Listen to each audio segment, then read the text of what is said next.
ఓం గం గణపతే నమః శ్రీమాత్రే నమః శ్రీ వారాహిదేవ్యే నమో నమః. Welcome to our YouTube channel Chaganti party talks. కోరిన కోరికలు తీర్చే సుందరాకాండ 29వ రోజు పారాయణము. సేనానాశనం. మహావృక్షాలు నేలకూలే ధ్వనులు, పక్షుల ఆర్తనాదాలు వింటూ లంకానగర వాసులు భయభీతులై లేచారు.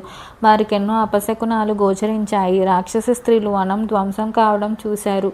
ఎదురుగా పర్వతాకారంతో మహావానరం కనిపించి విపరీతమైన భయం కలిగింది. కొంతసేపటికి తేరుకొని సీతాదేవిని సమీపించి, ఈ వానరుడెవడు, ఎక్కడి నుంచి వచ్చాడు, ఎందుకోసం వచ్చాడు, వాడితో మాట్లాడావా, నిజం చెప్పు, వాడితో ఏం మాట్లాడావు అని అడిగారు.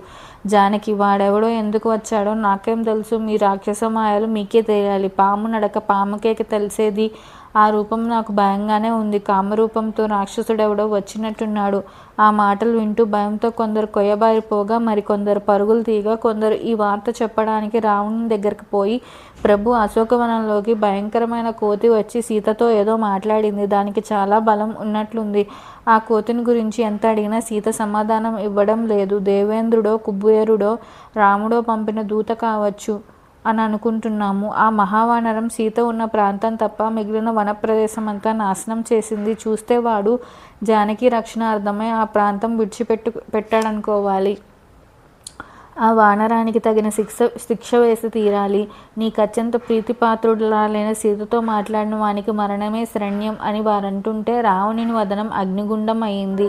ఆ వేడికి 2 కన్నీటి బిందువులు రాలాయి. అవి మండుతున్న దీపం నుండి జారే నేతి బొట్లలా ఉన్నాయి.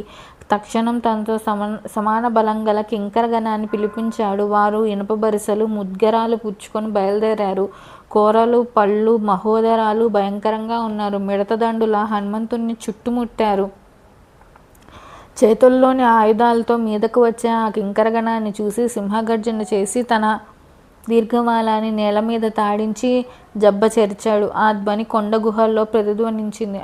ఆ చప్పుడికి భయపడి పక్షులు నేలరాలాయి. వారిని చూస్తూ గొంతెత్తి, అతి బల మహాబలులైన రామలక్ష్మణులకు, వారి రక్షణలో ఉన్న మా ప్రభువుకి సుగ్రీవునకు స్వస్తి. అనాయాసంగా అద్భుత కార్యాలు సాధించే కోసల ప్రభువుల దాసుడినైన నేను శత్రుసేన సమూహాలని చీల్చి చెండాడతాను. నేను వాయునందనును, హనుమంతుడును. మహావృక్షాలతో గండశిలలో యుద్ధం సాగించే నా ముందు 1000 మంది రావణులాగరు.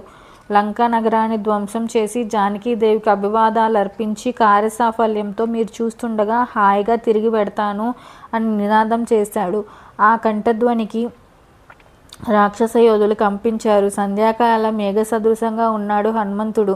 ఆయన ప్రభు ఆజ్ఞ వారికి ముందుకు దూకించింది. ఒక్కసారి అందరూ చుట్టుముట్టడంతో తాను కూర్చున్న ద్వారతోరణంలోని ఇనుప దూలం ఊడలాగి వారిని తాడించడం మొదలుపెట్టాడు. గరుత్మంతుని గోలలో చిక్కిన మహాసర్పంలా ఆడుతోంది దూలం.